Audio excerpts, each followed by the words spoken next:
Hello student आज की इस वीडियो में हम देखेंगे class 10 science chapter 3 metals and non metals के एमसीक्यू विद एक्सप्लेनेशन। तो देखते हैं यहाँ पर क्वेश्चन नंबर फर्स्ट। इसमें लिखा है निम्नलिखित में से कौन सी धातु कमरे के तापमान पर द्रव्य अवस्था में पाई जाती है। आपके पास चार ऑप्शन है, सोडियम, एल्युमिनियम, मरकरी या फिर मैग्नीशियम। अगर आपको क्वेश्चन का आंसर आता है तो स्टूडेंट कमेंट करके जरूर बताएं। तो देखिए स्टूडेंट, इसका राइट आंसर हो जाएगा मरकरी, क्योंकि मरकरी एक ऐसी धातु होती है जो सामान्यतः कमरे के तापमान पर द्रव अवस्था में पाई जाती है। ये एक तरीके का अपवाद होता है। तो option number C is right answer. Question number 2 में लिखा है वह कौन सी अधातु है नॉन मेटल जो चमकीली होती है। कार्बन, आयोडीन, सल्फर या फिर ऑक्सीजन। तो इसका राइट आंसर हो जाएगा ऑप्शन नंबर बी, आयोडीन। सामान्यतः अधातुओं में चमक नहीं होती है, लेकिन आयोडीन एक ऐसी अधातु है जो प्राकृतिक रूप से चमकीली होती है। ये भी एक अपवाद होता है। तो option B right answer. Question number 3 जिसमें लिखा है उस धातु का नाम बताइए जिसे चाकू से आसानी से काटा जा सकता है। आप जानते होंगे कि धातुएं होती है वो ठोस होती हैं और कठोर होती हैं, लेकिन कुछ धातुएं ऐसी भी होती हैं जिनको हम चाकू से काट सकते हैं। इसमें ऑप्शन 4 है, लोहा, तांबा, सोडियम या फिर लेड। तो आपने पहचान लिया होगा, लोहा, तांबा या लेड, इनको तो हम काट नहीं सकते। तो option number C right answer हो जाएगा। सोडियम को हम आसानी से काट सकते हैं। तो देखिए लिखा है क्षार धातुएं जैसे लिथियम, सोडियम और पोटेशियम इतनी मुलायम होती हैं कि उन्हें चाकू से काटा जा सकता है और इनका घनत्व भी बहुत कम होता है। इसके बाद में है क्वेश्चन नंबर 4, लिखा है जो धातु ऑक्साइड अम्लीय और क्षारीय दोनों प्रकार के व्यवहार प्रदर्शित करते हैं उन्हें हम क्या कहते हैं। उदासीन ऑक्साइड, उभयधर्मी ऑक्साइड, क्षारीय ऑक्साइड या फिर अम्लीय ऑक्साइड। तो इसका राइट आंसर हो जाएगा ऑप्शन नंबर बी, उभयधर्मी ऑक्साइड। तो यहाँ पे देखिए लिखा है ऐसे धातु ऑक्साइड जो अम्ल तथा क्षारक दोनों से अभिक्रिया करके लवण और जल बनाते हैं उभयधर्मी ऑक्साइड कहलाते हैं। इनके एग्जाम्पल है जैसे Al2O3 एल्युमिनियम ऑक्साइड या फिर ZnO जिंक ऑक्साइड। तो राइट आंसर इसका होगा ऑप्शन नंबर बी, उभयधर्मी ऑक्साइड।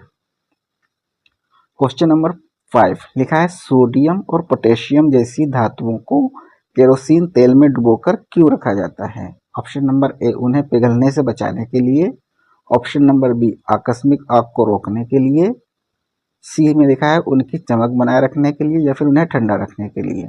तो स्टूडेंट, सोडियम और पोटेशियम जैसी धातुएं जो होती हैं इतनी अभिक्रियाशील होती हैं कि खुले में रखने पर ये ऑक्सीजन से या नमी से रिएक्शन करके तुरंत आग पकड़ लेती हैं। तो आकस्मिक आग को रोकने के लिए इनको केरोसिन ऑयल में डुबाकर रखा जाता है। तो ऑप्शन नंबर बी इसका राइट आंसर हो जाएगा। यहाँ पे देखिए एक्सप्लेनेशन में भी यही बात लिखी हुई है, सोडियम और पोटेशियम इतने अभिक्रियाशील हैं कि खुले में रखने पर हवा और नमी के साथ क्रिया करके आग पकड़ लेते हैं। इसके बाद देखते हैं क्वेश्चन नंबर 6, लिखा है निम्नलिखित में से कौन सी धातु ठंडे या गर्म जल के साथ अभिक्रिया नहीं करती हैं लेकिन भाप के साथ क्रिया करती हैं। सोडियम, कैल्शियम, आयरन या फिर पोटेशियम। तो इसका राइट आंसर हो जाएगा ऑप्शन नंबर सी। लिखा है एल्युमिनियम Al, आयरन Fe या फिर Zn जिंक ना तो ठंडे जल से भी क्रिया करते हैं और ना ही गर्म जल से। ये केवल भाप के साथ क्रिया करते हैं और धातु ऑक्साइड बनाते हैं। नीचे एक रिएक्शन में लिखी हुई है Fe plus H2O, Fe3O4 plus H2।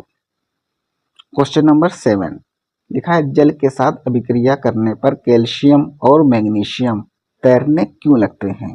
क्योंकि वे जल से हल्के होते हैं, क्योंकि उत्पन्न हाइड्रोजन गैस के बुलबुले धातु की सतह पर चिपक जाते हैं, क्योंकि वे जल में घुल जाते हैं, क्योंकि वे ऊष्मा अवशोषित कर लेते हैं। तो इसका राइट आंसर हो जाएगा ऑप्शन नंबर बी, क्योंकि उत्पन्न हाइड्रोजन गैस के बुलबुले धातु की सतह पर चिपक जाते हैं। तो स्टूडेंट देखिए लिखा है अभिक्रिया में बनी हाइड्रोजन गैस के बुलबुले धातु की सतह पर चिपक जाते हैं, जिससे धातु हल्की होकर पानी की सतह पर तैरने लगती है। तो ऑप्शन नंबर बी इसका राइट आंसर हो जाएगा।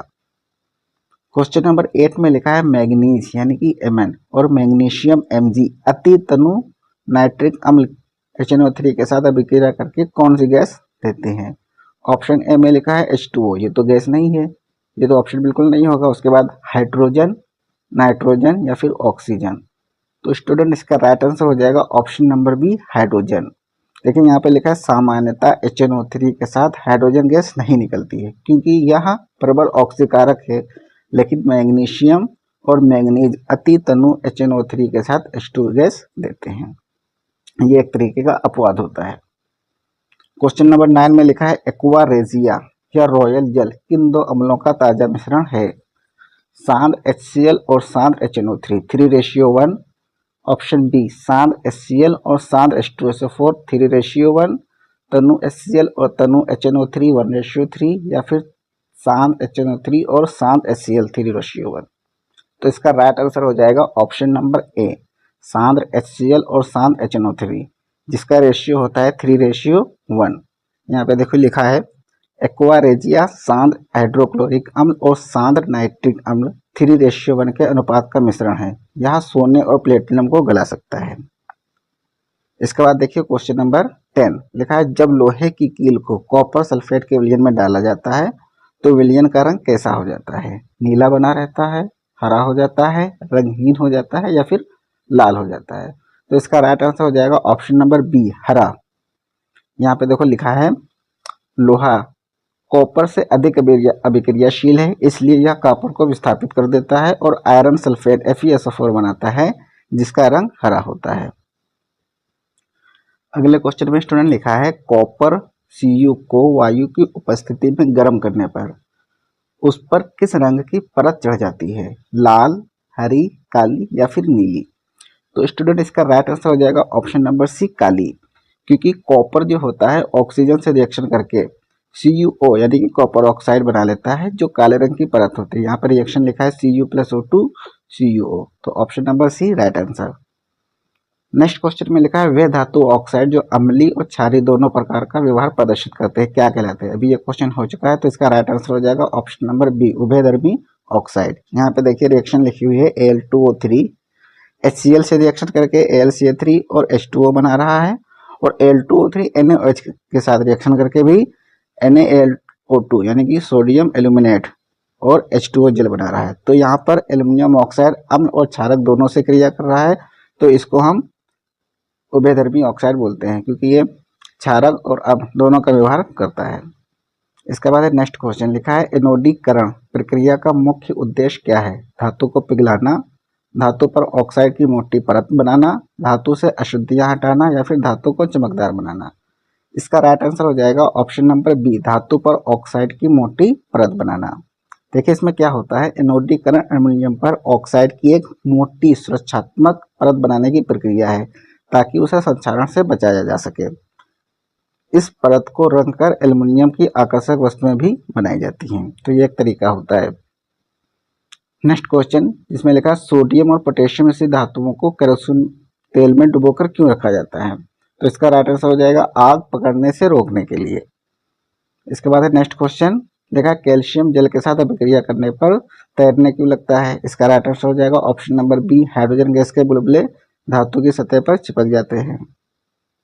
यहाँ पे रिएक्शन लिखी है Ca+H2O एरो COH का होल ट्वाइस प्लस H2। यहाँ पर जो H2 गैस है ये बुलबुले के रूप में होती है जिसकी वजह से धातु हल्की होकर पानी में तैरने लगती है।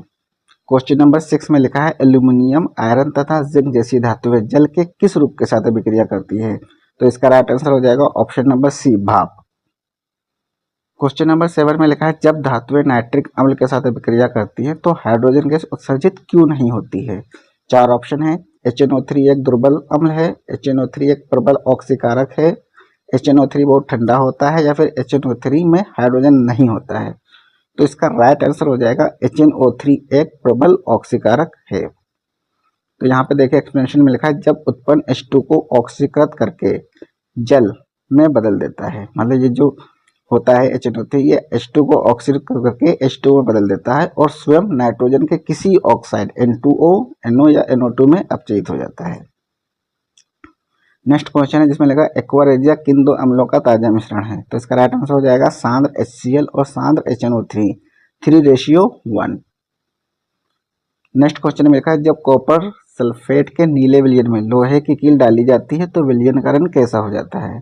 तो इसका राइट आंसर हो जाएगा ऑप्शन नंबर सी हरा। लास्ट क्वेश्चन इसमें लिखा है अभिक्रियाशील के अवरोही क्रम यानी कि डिक्रीजिंग ऑर्डर में कौन सा विकल्प सही है? तो पहले नंबर पर लिखा है ऑप्शन ए में Au, तो Au तो सबसे कम अभिक्रियाशील होता है तो इसके बाद जो भी होगा वो बढ़ रहा होगा।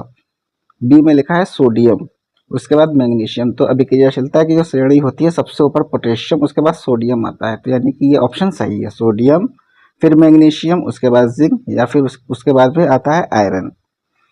यहाँ पे देखिए स्टूडेंट, एक टेबल बनी हुई है जिसमें सबसे ऊपर पोटेशियम है, फिर सोडियम, उसके बाद calcium, magnesium, aluminium, zinc, iron, P B, hydrogen, C U, H G, A G और एयू।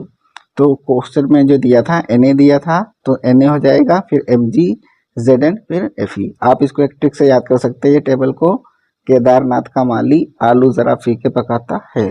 तो इसको याद करके इस टेबल को आसानी से याद किया जा सकता है। अगर आपको वीडियो अच्छी लगी है तो लाइक कर दीजिएगा और चैनल को सब्सक्राइब। Thank you.